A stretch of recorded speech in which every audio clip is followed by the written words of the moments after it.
So what was my view on how the Royal Commission was run? Overall, I was very impressed with the thoroughness and objectiveness that went into the process and the people doing the study. It certainly was not a fait accompli. They came to it with a very open mind, and I think that the Commission's findings are sufficiently encouraging to support serious consideration of a waste disposal facility. I can't say yes, it should go ahead, because I'm a scientist, and I say, well, I've got to see all the facts. So rather than, in my mind, saying, oh, if we have nuclear, it's destroying our future generations' prosperity, the other side of the coin is the benefit that if we use it widely, can really help those future generations.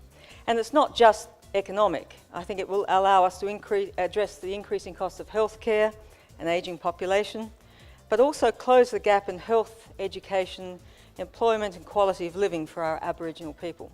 So in conclusion, my recommendation to you is not to dismiss the proposal for a nuclear waste storage facility, but rather think about the follow-up analysis you would like to see done that will test those assumptions and forecasts and allow you to make a confident and informed decision. Because as I mentioned before, there are risks in any new venture, but there are also risks in doing nothing. The native title determinations at this current time are probably close to cover 55% of South Australia. This has provided various rights, including living on and accessing country to practice culture, laws and customs. It has also provided procedural rights in relation to the developments which occur on these lands. The atomic testing at Maralinga and Emu resulted in significant radioactive and hazardous material contamination impacting lands, waters and people. The testing is the location of the most long-lasting and irresponsible environmental disaster in Australia's history. Uranium mining and exploration has also impacted on Aboriginal people and their lands and waters. The cultural and environmental loss is only ever partly offset by socio-economic gains. For many Aboriginal people, uranium waste is poison. They call it killing magic or deadly magic weapon. Culture and country are inseparable and linked to well-being in mind, body and spirit. The recent Royal Commission has brought up old wounds and concerns, including culture, country, safety, future generations, health, knowledge and trust. Much of the Royal Commission's report has been deeply contested by experts. That report is one view, but not the complete story. It hasn't convinced me that this is the path for our future prosperity. There is no market currently for international high-level nuclear waste. It's never been transferred from one country to another with all its risks. Because if the business case doesn't stack up, then why are we doing this? No insurance company will take this on. The risk will be taken on by you and me. If it's such a good deal, then why haven't other countries done it? Or why aren't they rushing to do it? The truth is, no one knows if we can do this safely. Not one country has worked out how to store high-level nuclear waste safely for the length of time it remains dangerous to humans. There's a real fatal flaw in this whole issue of economics versus safety. So we can either have that real safe option or we can make profits. We can't have both.